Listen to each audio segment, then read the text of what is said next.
Buongiorno, benvenuti alla TG Sicilia, le principali notizie.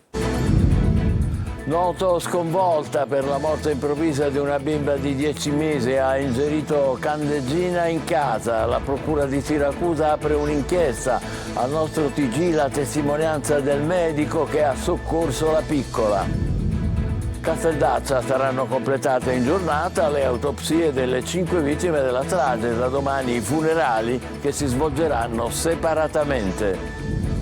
Intimidazione in stile Far West a Sommatino, nel Nisseno, 2 colpi di fucile contro la macchina del sindaco. Già negli anni scorsi nel comune si erano registrate altre gravi azioni di minaccia. La Confindustria a Catania volta pagina. La presidente Busi punta su legalità e cura delle infrastrutture. Gli imprenditori, dice, devono denunciare il pizzo e fare più attenzione della politica alla zona industriale che è nel degrado. Pioggia di polemiche in regione dopo che il ministro Lollobrigida al Senato si è detto sollevato dal fatto che la crisi idrica sia arrivata in Sicilia e non altrove, ma la Russa minimizza. Taormina, sospesi 4 dirigenti del consorzio Rete Fognante, le accuse: corruzione, turbativa negli appalti, truffa, inquinamento ambientale, gli scarichi sversati nel fiume Alcantara. Ad Aragona, vicino ad Agrigento, marcia e sit-in dei cittadini contro l'installazione di nuove antenne per la telefonia nel centro abitato, ritenute dannose per la salute pubblica. Calcio e Serie B a Palermo all'assalto del Sud Tirol per blindare il 6° posto in classifica. In Serie C il Catania attende di conoscere l'avversario dei play-off e parte in ritiro a Fiuggi.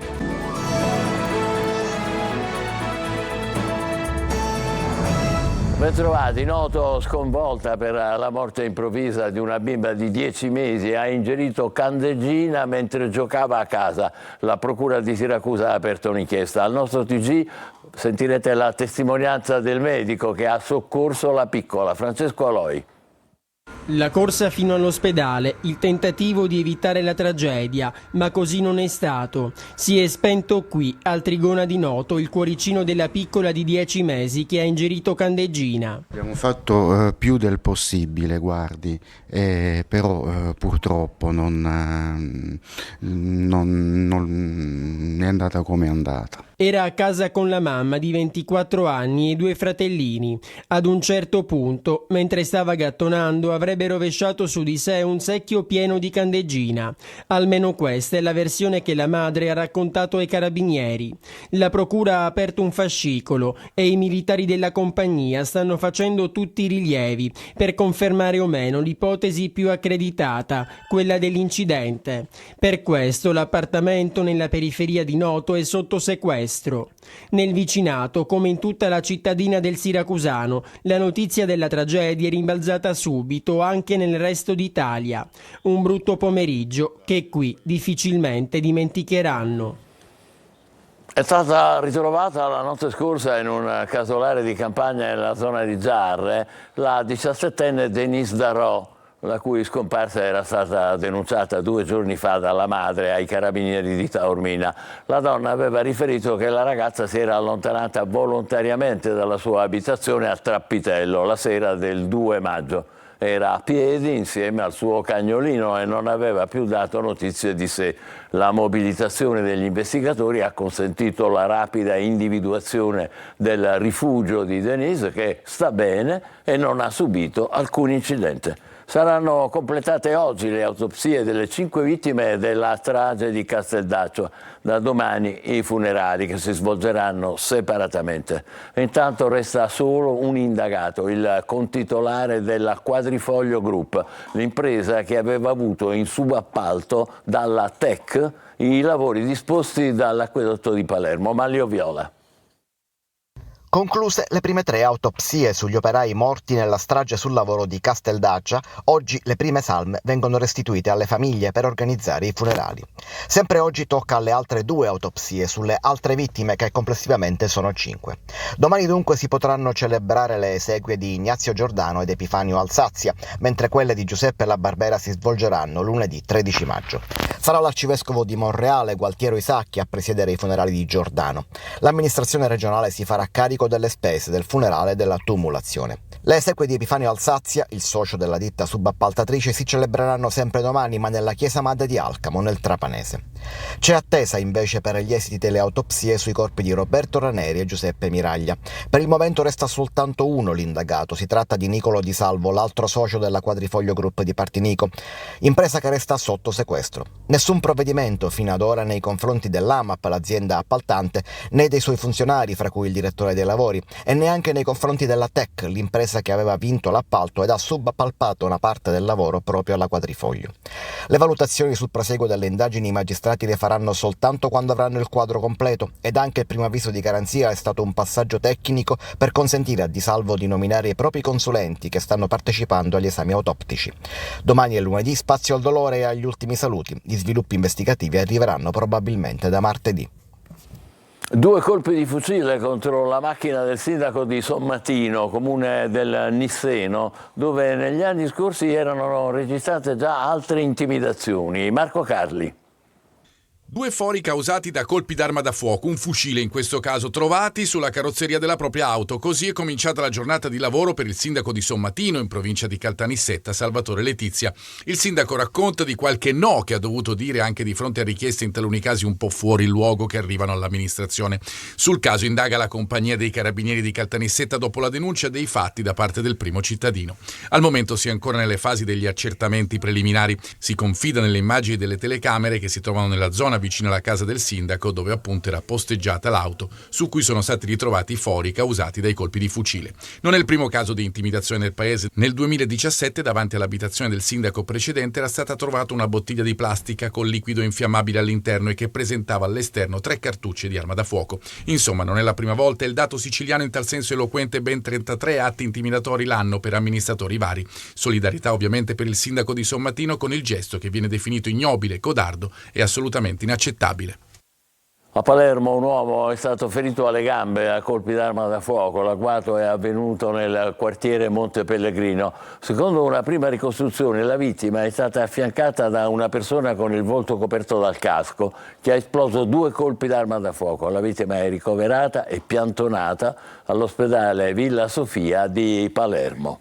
Nuovo corso per Confindustria a Catania. La presidente Busi punta su legalità e cura delle infrastrutture. Gli imprenditori, dice, devono denunciare il pizzo e fare più attenzione della politica alla zona industriale che è nel degrado. Giusy Lazzara. Si riparte a Confindustria Catania con Cristina Busi, da 40 anni a capo di un'azienda. Chiaro deciso il suo programma per i prossimi 4 anni, presentato oggi nell'Assemblea Generale alla presenza del Presidente del Senato Ignazio La Russa e del Ministro degli Affari Europei e del PNRR Raffaele Fitto. Il nuovo corso per Confindustria, che rappresenta 700 imprese e dà lavoro a 26.000 persone, parte dalla legalità. Mettersi a posto. Molti imprenditori, e il caso anche è stato quello di Catania, dicevano appunto questo, che c'è comunque una pressione sempre della criminalità sugli imprenditori. Credo che sia assolutamente inaccettabile per gli imprenditori della mia generazione e soprattutto della generazione dei giovani. Non deve esistere, si denuncia. L'etica è fondamentale, tutti noi abbiamo firmato un codice etico, bisogna crederci. Altra priorità, il degrado della zona industriale, un'area che vive l'abbandono di istituzioni e amministrazioni locali. Al di là del discorso finanziario, ma anche proprio una gestione rapida e tempestiva. Ad esempio, si avvicina l'agosto, C'è un piano antincendi che tutti gli anni rischia di distruggere le nostre aziende e di ferire i nostri dipendenti? Ecco, queste sono le cose immediate. Poi è chiaro, il fondo, la parte economica sarà da valutare. E poi la sicurezza sul lavoro, l'impiego femminile e giovanile con la fuga dei cervelli, chiarezza e coinvolgimento delle imprese in vista dell'arrivo dei fondi del PNRR e delle zone economiche speciali, le ZES. Catania è sicuramente uno dei poli più rilevanti e importanti del Mezzogiorno d'Italia. Noi abbiamo un divario tra il nord e il sud che è storico, che ereditiamo. Capisco che nella polemica politica spesso si attribuisce a provvedimenti che verranno i problemi che ci sono, e questo è abbastanza singolare. Un lavoro di pressione anche sul Parlamento europeo, quello annunciato dalla Busi, per superare lo svantaggio legato all'insularità. Nota di polemica in Regione dopo che il ministro Lollobrigida al Senato si è detto sollevato dal fatto che la critica sia arrivata in Sicilia e non altrove. Intanto le europee in vista segnano il ritorno in campagna elettorale di Gianfranco Miccichè, che era stato accantonato dagli azzurri un anno fa. Maglio viola. Una gaffe dal sapore offensivo, una mancanza di rispetto nei confronti di tutto il sud Italia, ma in particolare della Sicilia. Per di più uscite dalla bocca del ministro dell'Agricoltura. Arriva nell'isola la eco di un intervento infausto da parte del ministro Francesco Lollobrigida in Senato. Parole che lasciano l'amaro in bocca alle sue. Per fortuna quest'anno la situazione legata alla siccità colpisce molto di più alcune regioni del sud, in particolare la Sicilia, e per fortuna molto meno le zone dalle quali lei proviene. Ma oggi a Catania getta acqua sul fuoco delle polemiche il presidente del Senato Ignazio La Russa, che derubrica l'incidente soltanto ad una espressione infelice, volendo dire tutt'altro. Non si può fare l'esegesi di ogni parola. Se io dico per fortuna ha colpito solo la Sicilia, non vuol dire che sono contento che ha colpito la Sicilia. Sono certo che lui volesse dire ci è andata male perché ha colpito la Sicilia. Pioggia di critiche targate 5 Stelle che parlano di parole vergognose. Sui social poi c'è anche una videoreplica degli indipendentisti del gruppo Trinacria. Intanto la politica in Sicilia regala sorprese come il ritorno in campo di Gianfranco Miccichè, l'ex presidente dell'Ars ed ex coordinatore di Forza Italia, isolato dal partito da circa un anno dopo polemiche e scontri, sosterrà adesso alle europee l'assessore regionale Marco Falcone e l'eurodeputato uscente Caterina Chinnici. Una sorpresa, visto che proprio con Falcone fin dal 2021 c'era stato uno scambio di dure critiche, sia in eventi ufficiali che sui social. Pace fatta all'improvviso, sono questi i miracoli che fanno le elezioni. La Guardia di Finanza ha scoperto e sequestrato ad Alcamo una discarica abusiva di più di 5.000 metri quadrati, eccola qua, e ha denunciato un imprenditore per reati ambientali. Nell'area c'era un deposito di rifiuti pericolosi ricavato in una proprietà vicina al centro abitato. Inoltre era stata allestita una officina meccanica dove si eseguivano lavorazioni di verniciatura e saldatura senza autorizzazioni ambientali. A Taormina corruzione e gestione clientelare al consorzio Rete Fognante. Nei guai ex dirigenti dell'ente e imprenditori. Francesco Triolo.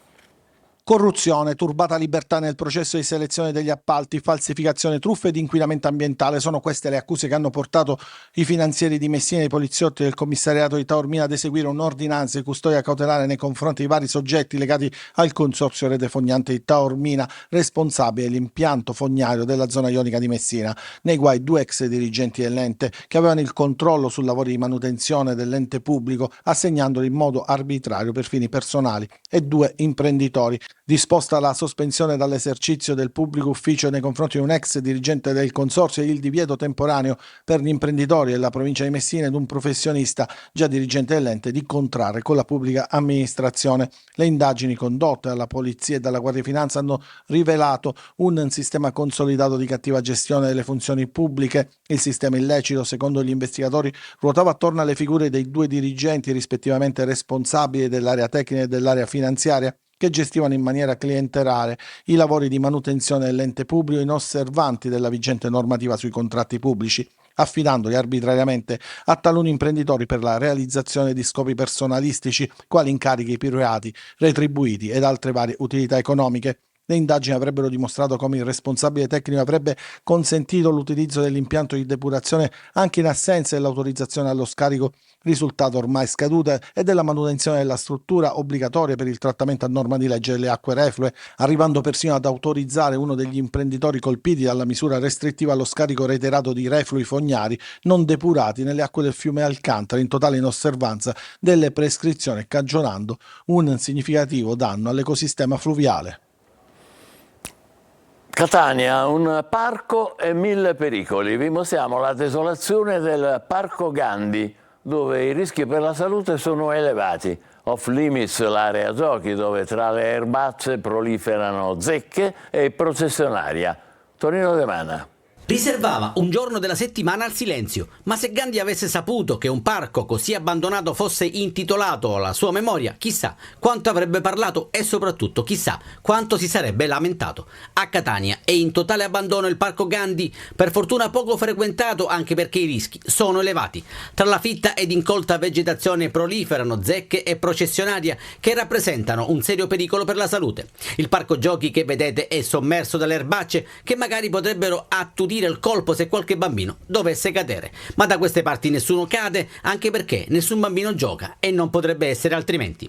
Sin dall'ingresso si percepisce il senso di abbandono, addirittura il cancello principale è tinteggiato a metà, mentre il passamano è pressoché invisibile e ricoperto dai rovi. L'ombra è garantita da questi alberi secolari, ma stazionare sotto non è consigliabile. Come ben vedete, al Parco Gandhi da oltre 3 mesi non vediamo la ordinaria manutenzione e i risultati sono di erba incolta, giochi completamente pieni di erba alta, alberi pericolanti e abbiamo anche un allarme di zecche e processionario. E i rami degli alberi arrivano fino ai palazzi circostanti. Sono i rami che praticamente hanno invaso il condominio e stanno quasi arrivando a ridosso delle finestre, dei balconi e dei residenti stessi. Quindi quello che si chiede al Comune di Catania è una maggiore attenzione, una potatura degli alberi che non viene fatta ormai da anni. Mozioni e richieste di intervento al Comune di Catania sono spesso lettera morta ed allora non resta che lanciare l'ennesimo appello.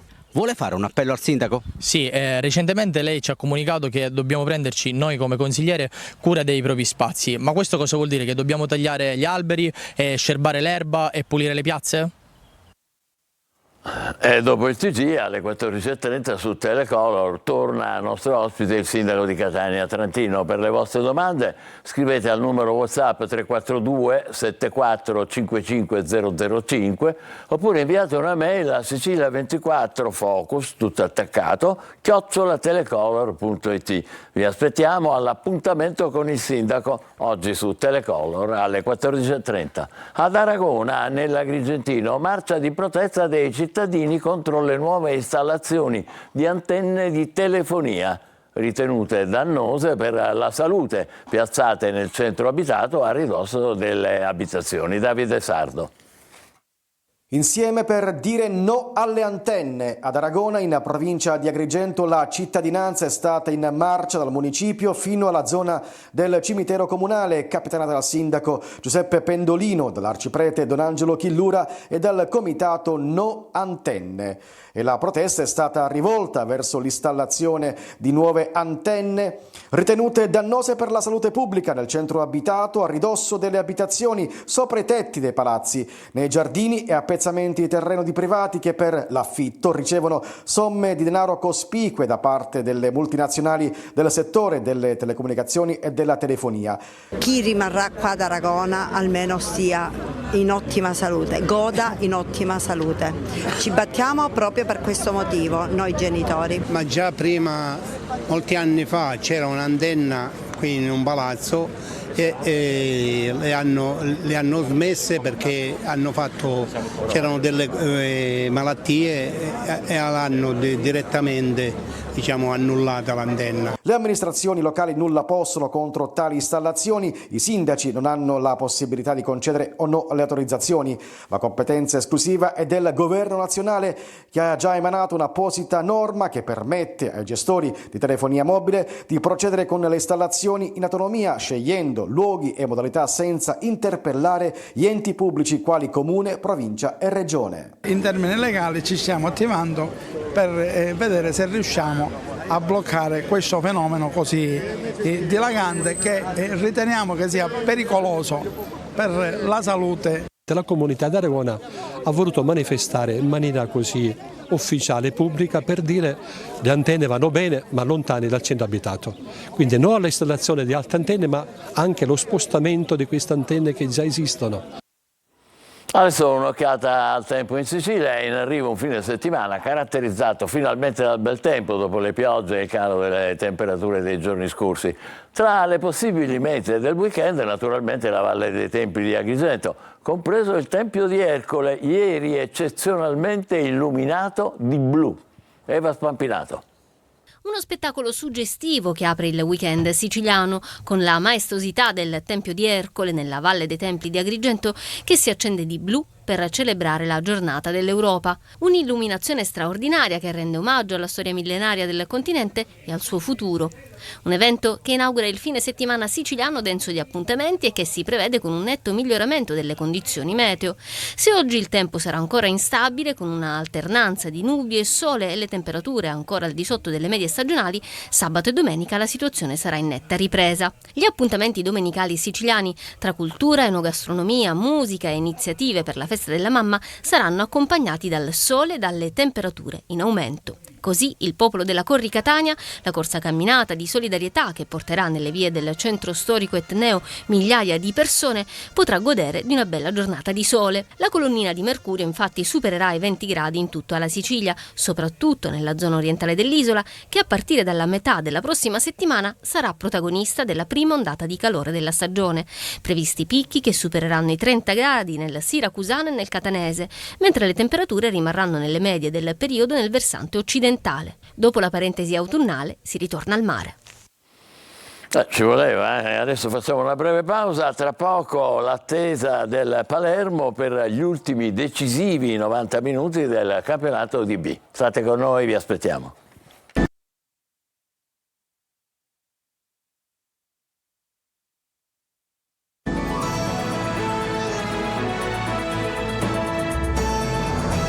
Eccoci di nuovo insieme con il calcio. Palermo in campo questa sera a Bolzano contro il Sud Tirol. Nell'ultima giornata di campionato i rosanero devono difendere il sesto posto per giocare in casa il primo turno play-off. Marco Gullà.